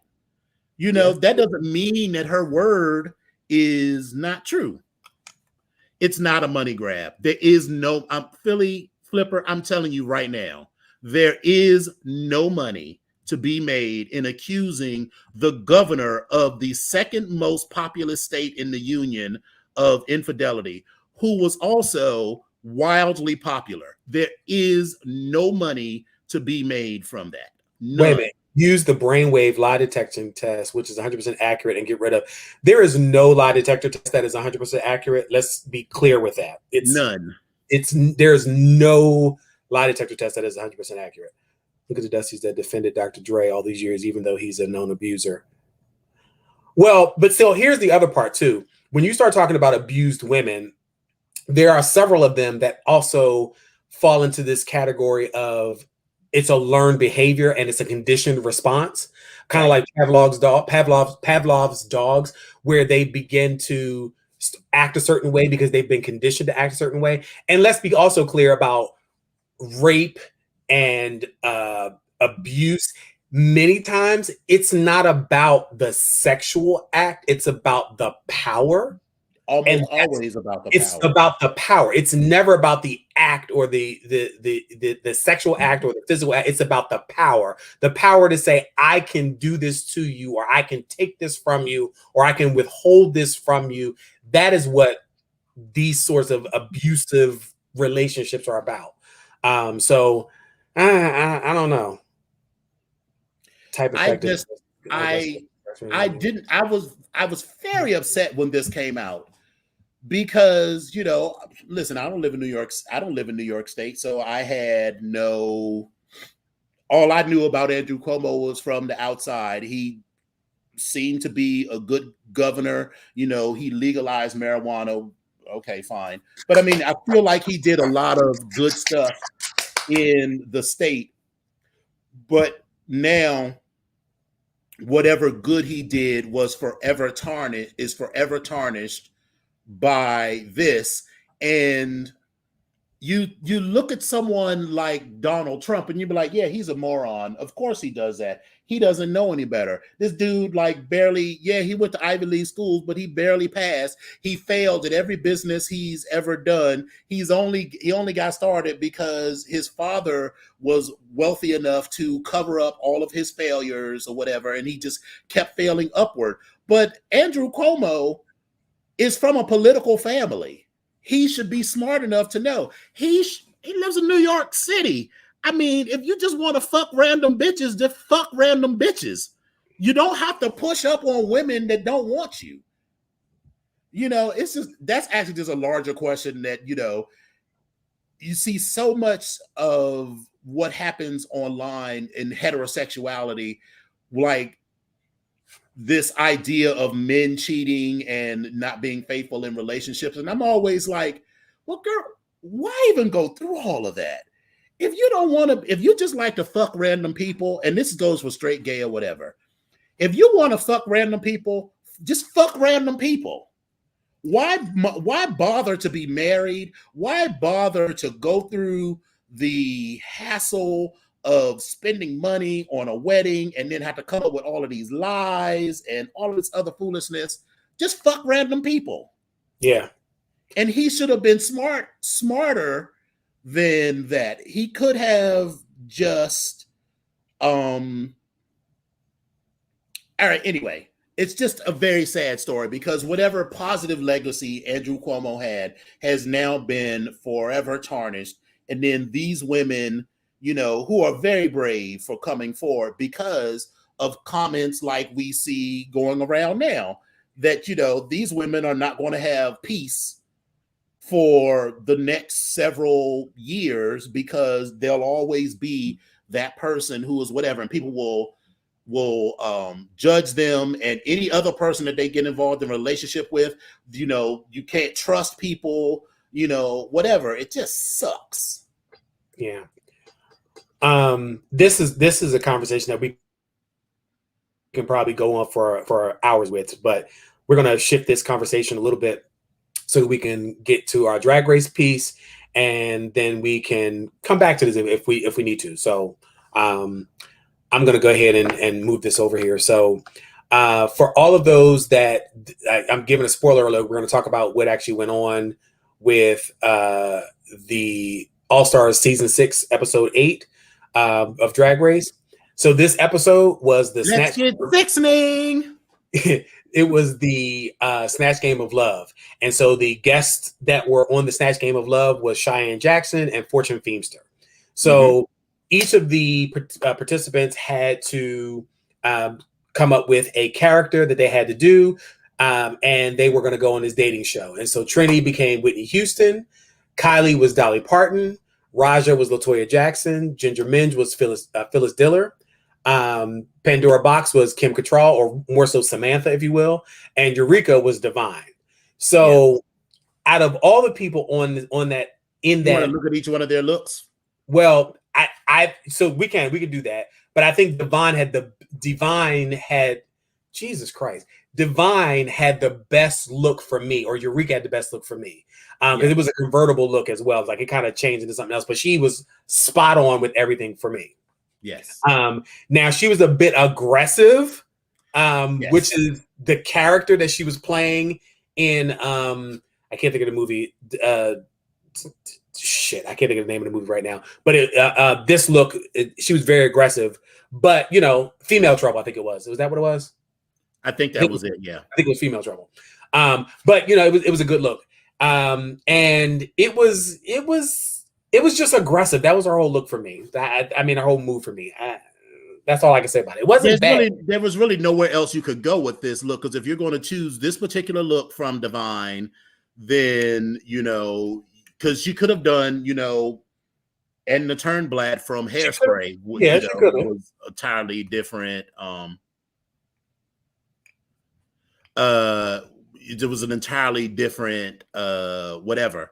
So you know, it kind of lent itself to what it was. And you know, I did appreciate when because Pandora Box kept making, she was kind of passively aggressively implying that she didn't do as well as she could because Eureka's character was so loud, which I was like, no, girl, you just chose a character, and you chose a character. You do what so many people do.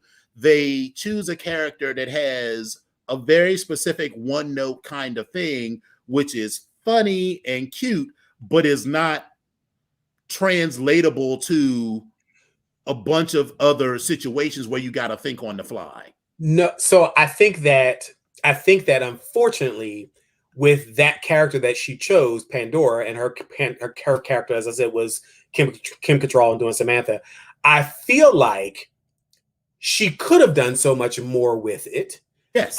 Especially after I don't know how many damn years of Sex in the City. You've seen Samantha in every single freaking situation. And here's the other thing, Pandora. This is not you channeling, you're channeling Kim Cattrall doing Samantha, but baby, you are the entertainer. Like, you've been doing this for years, girl. You just be Samantha and answer the question. Like, what are you doing? Like, could have been like, she could have talked about nasty tasting spunk. Yeah, you could have done everything. Like, all these different things. About a guy with a small dick. I mean, you know, she could have talked about any number of things. I mean, it just feels like, and then you know, for a comedy queen, you know, she just didn't do a good job of thinking on her feet. It was like, girl, take the L. If you didn't do well, just say you didn't do well. Don't blame it on Eureka. Eureka was doing her job. Eureka did fine with her stuff. So that's just my look of it.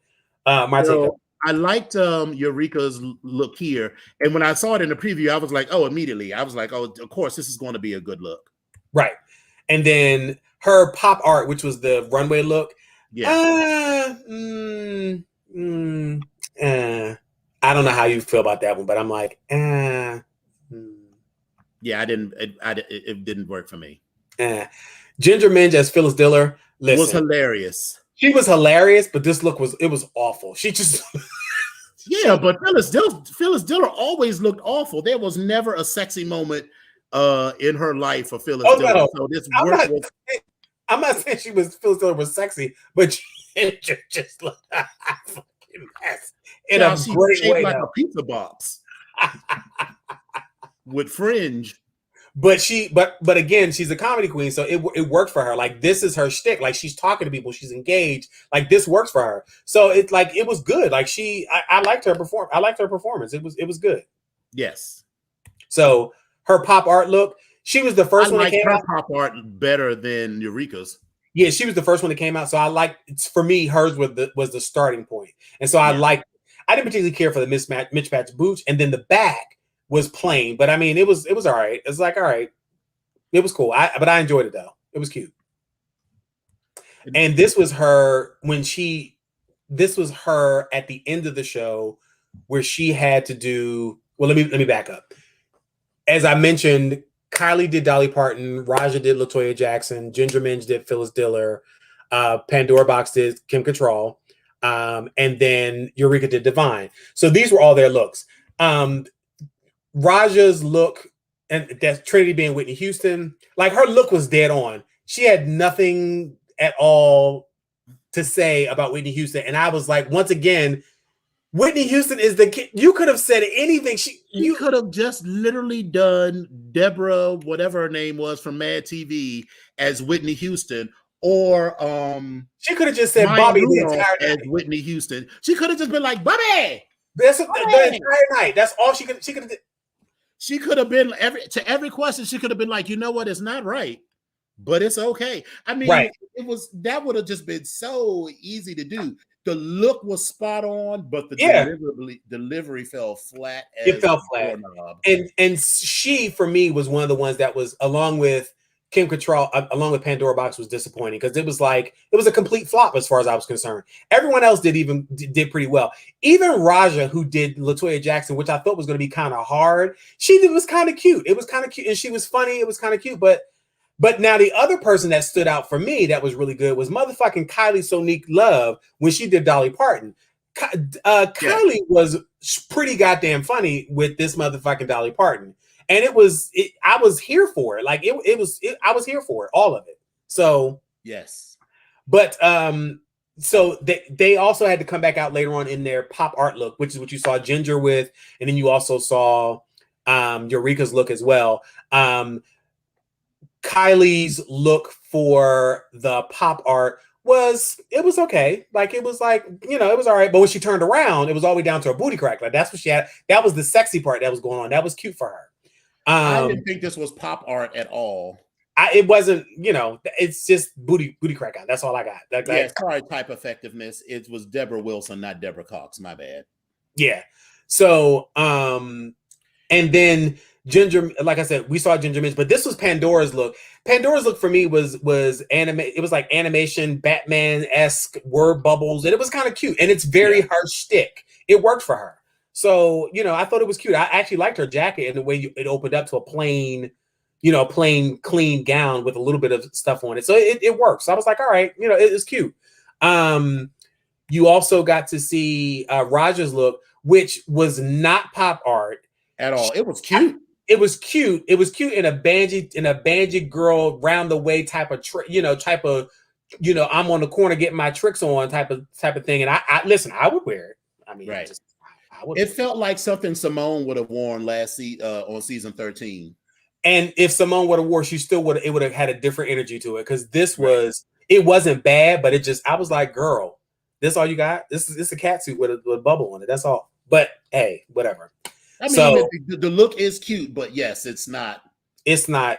Yeah, it's not. But so they also had Tina Knowles come on as the guest judge for the pop art runway, and this picture of Trinity was her look for the pop art runway, and Trinity's look was one that Tina commented on and complimented her, just like a couple other people, because she did Black Lives Matter, she had Trans Lives Matter, she had other people that had been killed and assassinated, and it was a very powerful piece, as most drag queens do when they're doing something on stage and it's a political statement.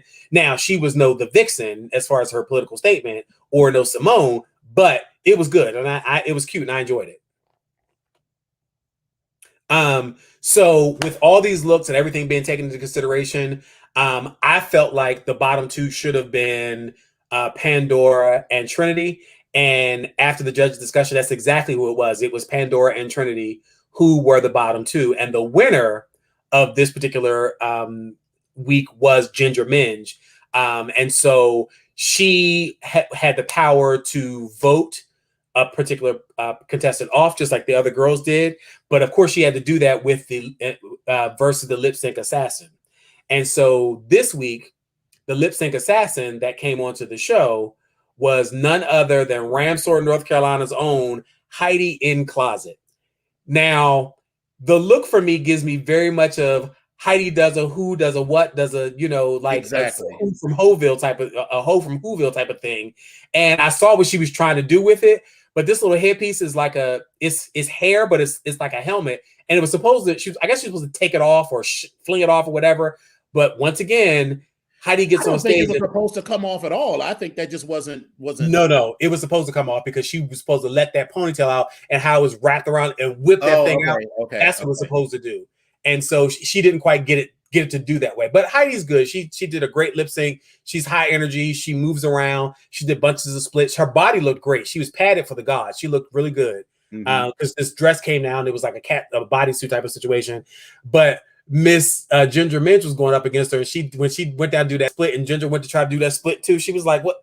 It was cute. Ginger does very entertaining lip syncs. Yes. And that's what she does. She's an entertainer. So she goes all the way up to the end, and the Rue announces the winner for the lip sync, and it was actually Ginger Min. She beat Heidi out. Now, keep in mind, Ginger has won $60,000 between cash and prizes and tips and everything else on the show already. $60,000. So if Ginger don't do nothing else, she's going home with 60 G's. So what is a little less than 60 G's because she gave her other contestants $2,500 each. So listen, she's still going home with as a winner. Now, because Ginger won, Ginger had the power to vote that person off. And while she had love, respect, and admiration for Pandora, she sent Pandora's ass home. Yeah, because Pandora was in the bottom 2 weeks in a row, and the reason she was in 2 weeks in a row was, sometimes you're in the bottom because other people just do so much better that, yours fails. She was in the Pandora bottom. was in the bottom because she did a bad job. Yes. So, and whereas, wait a minute. Hold on. I just read the comments. Links, is that what we doing? Is that how we doing it, babe? That's how we.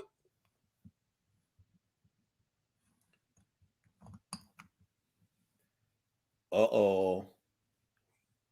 Somebody in trouble. Well, I'll say that I appreciated Ginger's lip sync. I'm glad that Trinity is still there, but it feels to me like Trinity was like, "Oh, I'm not going to do well in this in this thing, so I'm not even going to try." So that was a little disappointing to me because, well, for that reason, it's like, you had the look. Let me just explain something to you, Lynx. She could never look like Janet Jackson. Even on her worst day, she could never look like Janet Jackson. You know why? Because she's not that type of girl. You are not that kind of girl. You are not that type of girl. And we already know. If I wanted to have a sugar daddy, I would have a sugar daddy. You just could never have a sugar daddy because you are not that kind of girl. So I'm just leaving it alone. I'm just leaving it alone. I ain't saying nothing else. I'm walking away. Lynx, they're about to get you Crafty Crab style. I'm leaving it alone. Don't. Don't spill none of my boom sauce. So I'm sorry, I cut you off. The man, you were saying, I'm sorry. All I was saying is that it was disappointing that she didn't try, and so that just sort of ruined that little part for me because she could have. I mean, she chose a character that was easy to do, but because of whatever she didn't, and then. This also feels like one of those challenges where it's going to happen. The first season or two, the first season, no one knew what Snatch Game was. And Pandora fucking won that one. So, she already knew what to do. But for all of the girls... Did she win, or did she win that first one, or did she just do very well? I thought she won it. I thought she won in season 2 was the first Snatch Game, and I think she won it. I know she did very well, but I'm sorry, I didn't mean to cut you off. Go ahead. No, you're fine. It's just that it's the same critique that I have on when I used to watch Project Runway, and they would always have the one male model challenge, and they're like, I don't know how to.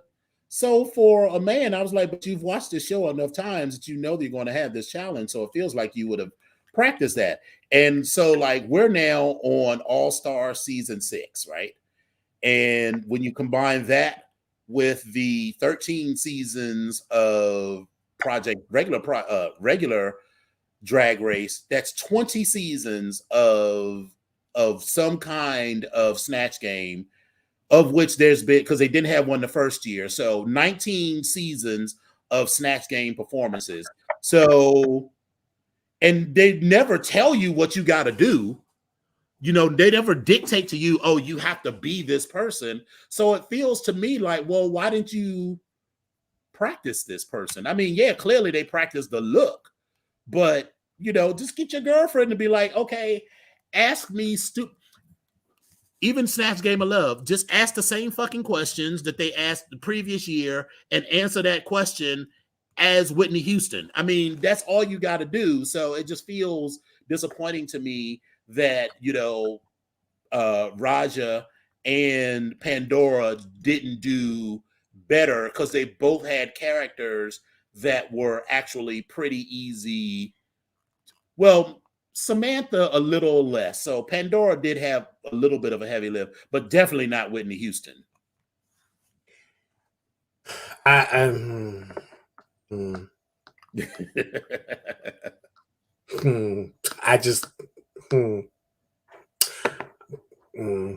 Whitney could have been fun, and of course so let me be clear, we are saying all of this because we are not on that stage and we are not in front of that camera. And listen, people, that's the first thing people say, bitch, this is harder than it looks, and I'm sure it is. Let me be 210% clear. I'm sure it is. And of course we all have all this, after the fact type of shit we're talking about, but there are some things that if you take on that endeavor, you just have to kind of allow yourself to be in that moment. And I think that's what's stopping some people. They're not allowing themselves to be in that moment. But right, cut up, make a fucking fool of yourself. I mean, that's why I think Eureka did well, is because, listen, I'm going to commit to this character. I'm going to commit to being a fucking fool on stage. And I think some of them, are too caught up in the pageanty side of drag, and, they don't want to look silly in front of the camera or whatever. Yeah, so it's easy to do Beyonce because Beyonce is a fucking pageant queen. Whitney Houston's character has never been about being the pageant queen. Even when she was the pageant queen kind of person, that wasn't the persona that she was, giving. So yeah. And then as for this game within a game, I'm about to be over it. I don't really care anymore. I'm over it for I don't even care about the game within a game at this particular point. Like, I'm looking to try to see if there was a teaser for next week to kind of show what they're going to. I don't care anymore. But they still haven't mentioned it, and I'm like, just get to the end of the game. Have they been, because they got extra money now because they got that Paramount Plus money, which is even bigger than just the VH1 money. So they got the whole network's money now. Will, instead of it being like 10 or 11 episodes, is it 22 episodes now? Because there's literally been like a whole separate runway and competition going on. If that's the case, don't put it on every single week. Let us watch all of it, because I'm not going to listen. I don't have 22 weeks of time to watch it. I'm not that invested. Right. I ain't that invested. Some of the girls deserve to go home. Was like, I don't give a shit about Serena Cha-Cha. Yeah, Serena, go. Bye. Girl, bye. Right. I don't really care about Yara Sophia either. I'm really interested to see. I mean, I don't feel bad about anything that I've said about Silky, because I've tried to stay away from like comments about her weight or anything like that. Like, unlike weight has nothing to do with but I'm saying people online have made comments about that. My comment has just been like, girl, you're sloppy. Yeah, like that's what it is for me. Because listen, if weight is not the issue, bitch, you have Eureka, who was one of the top 3, and she's bigger than Silky. So like, what? No, well, she's taller than Silky, so it's proportioned differently than Silky. Silky's short and wide. Girl. No, let's be clear. I'm not saying Eureka's not big, but Eureka's also 6'4". Eureka also got bigger than the first 2 times that she was on this show. Well, true. So, but again, I mean, I'm interested to see what Silky's going to do. I still feel like, fuck is her name? Which character? With the long gowns, the long hair, the white girl. Not you said white? You said white girl? Yeah. Kylie? No, they got voted off. Oh, who got voted off?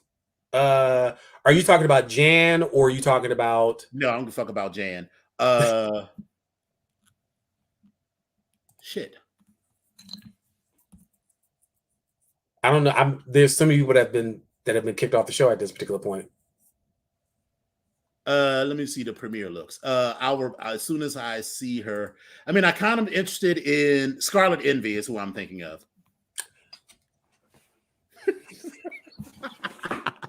you don't care about Scarlet Envy? I could care less about Scarlet Envy.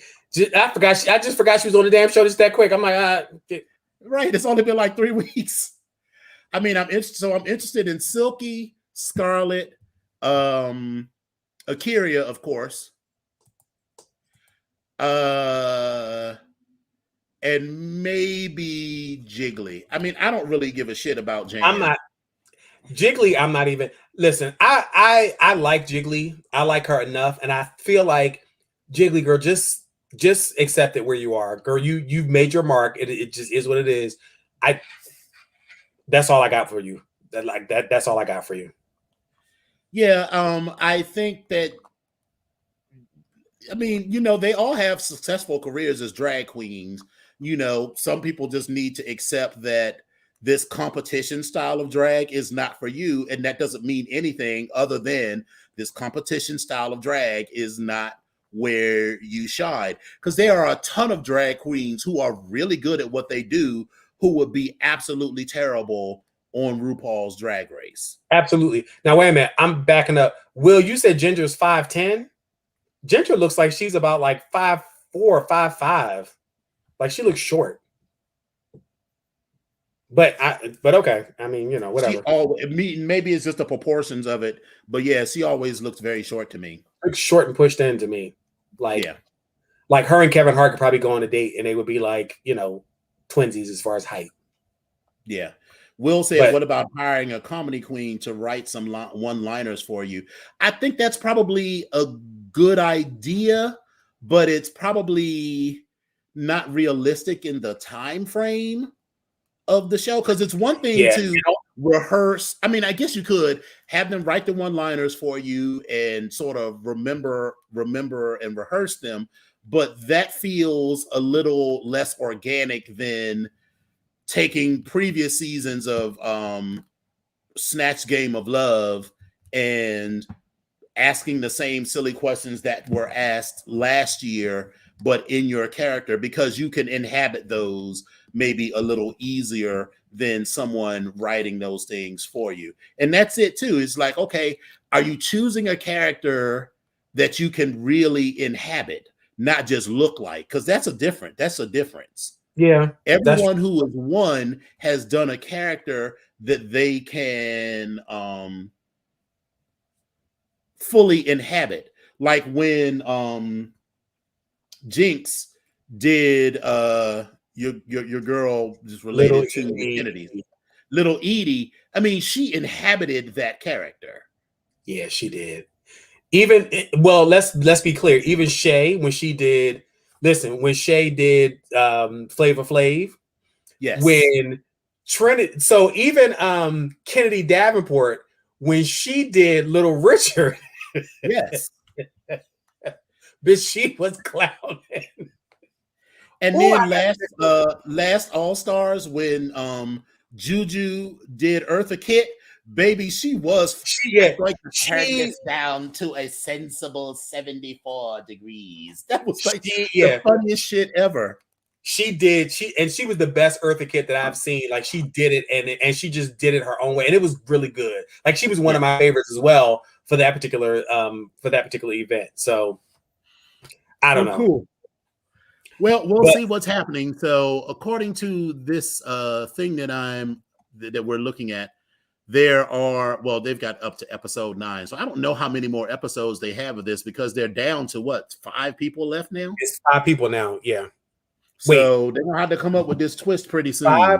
Was it 5 or 6? I don't know. Well, but at 3:00 in the morning, if I'm up, I'm gonna be up watching it. Yeah, I'm not getting up early for it. I'll watch it later. Oh no. I said at 3:00 in the morning if I'm up. That's weird. I'm never up at 3:00 in the morning unless it's a Friday night or a Saturday night. That's not necessary. That's not necessarily true for me, because I'm usually up and I'm like in the bed, but I'm sleeping. I'm up. It's like, gotcha. So, but anyway, listen, ladies and gentlemen, says, if someone wanted to start watching Drag Race, what would you recommend? Just jump into the middle of it. It don't matter. It ain't even that kind of show where you gotta. It's not like watching a scripted show where if you miss previous episodes, you don't know what's going on. So yeah, so I wouldn't start at season 1 because season 1 was really not very good. So I would start at season 2 or 3. Yeah, I would say you don't necessarily have to go back to the first season because all of them they're not cumulative.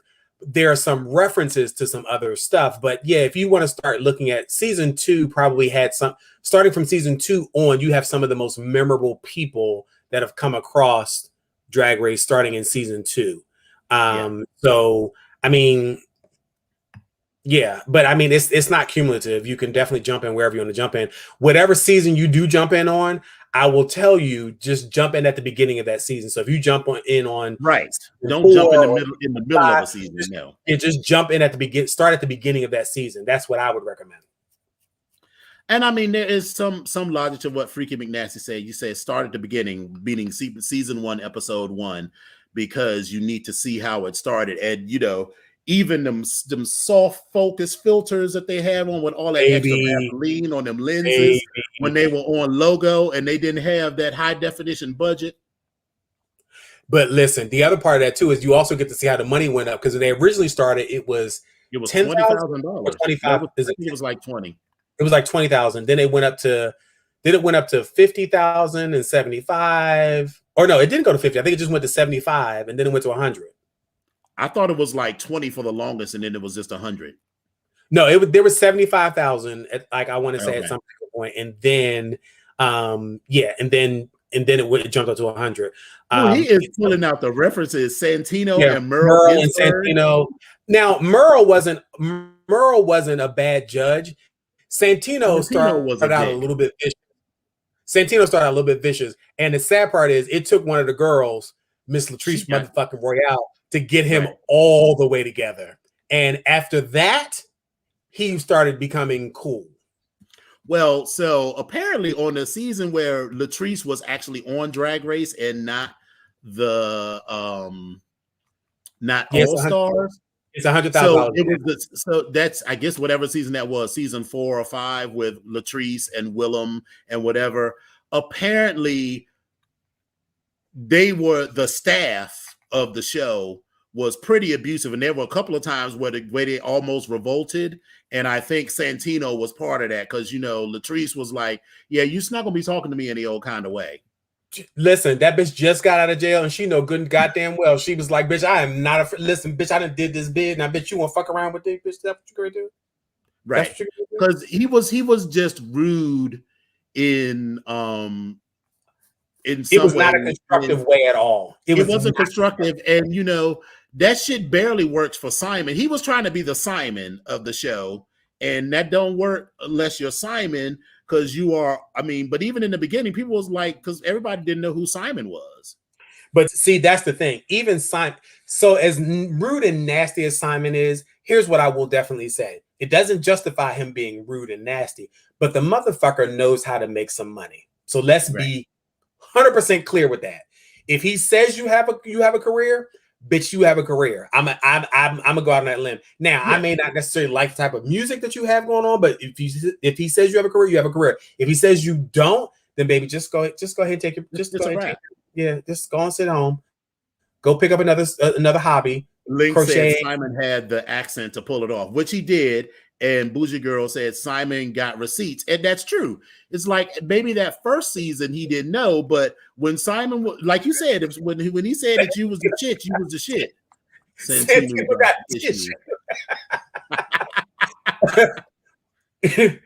Lord have mercy. So, well, anyway, we say this every single week, and we sincerely mean it.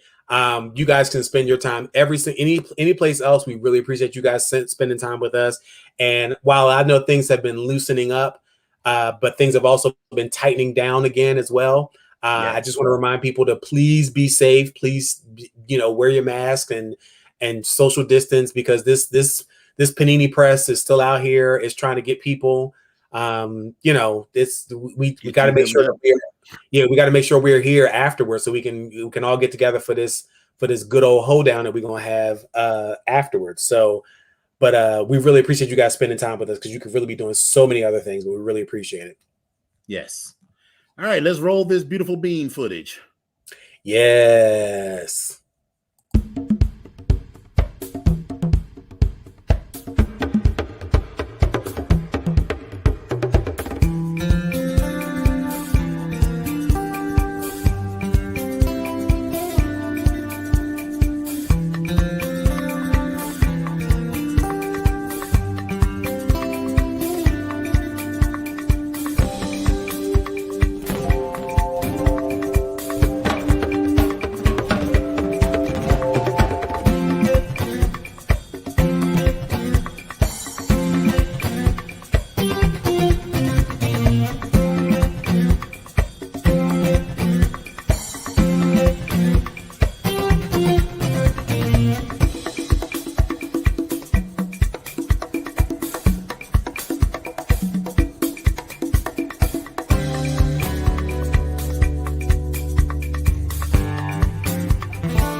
Exactly, eccentric. Something ain't mathing right. This math ain't right. The math is off. Yeah, what's going on? What's up with that? With the people supposed to be liking and sharing and subscribing? What's going on? It's a journey. It's a journey. I get that. So we're gonna make it happen. And yeah, that is another thing. When you subscribe, you can click the notification so that you are notified. You know, because I get the notifications for the things that I subscribe to on my phone. So you know, you can know when to tune in. So. Yes, and links, we will definitely let you know. So, I feel like the Maldives, you know, I'm definitely doing the Maldives or something like that with the slave. But for this big group trip, I feel like it might be something like Disney or something, you know, something that's a little bit more accessible for the masses. How about Myrtle Beach? What? Myrtle Beach could be cute. I've never been to Myrtle Beach. I mean, or Savannah or something like that. It's not Savannah, bitch. When the humidity in Savannah, bitch. Oh my god. Oh my god. No. I went to one family reunion in Savannah. Bitch, I will never. Never. How about this? New Orleans. I can deal with New Orleans, and I had a really good time with New Orleans, and I feel like New Orleans had more to show me, so I could go back to New Orleans. Yes, I could go back. I could do New Orleans again. We'll do some research and let you guys let you know what we think, because we got a lot of things. I mean, hell, we could do Vegas. Listen.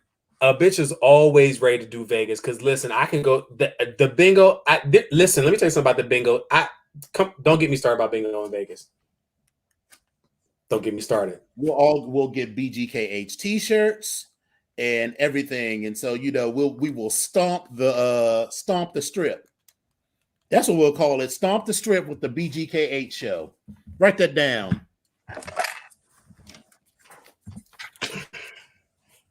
Stomp the strip with the BGKH show. And then it will put like the date, you know, whatever the date is. I don't know. We'll figure it out. All right. Vegas would be very cute, especially like in the winter when it's cold where everyone else lives. Absolutely, when it's cold. Yes.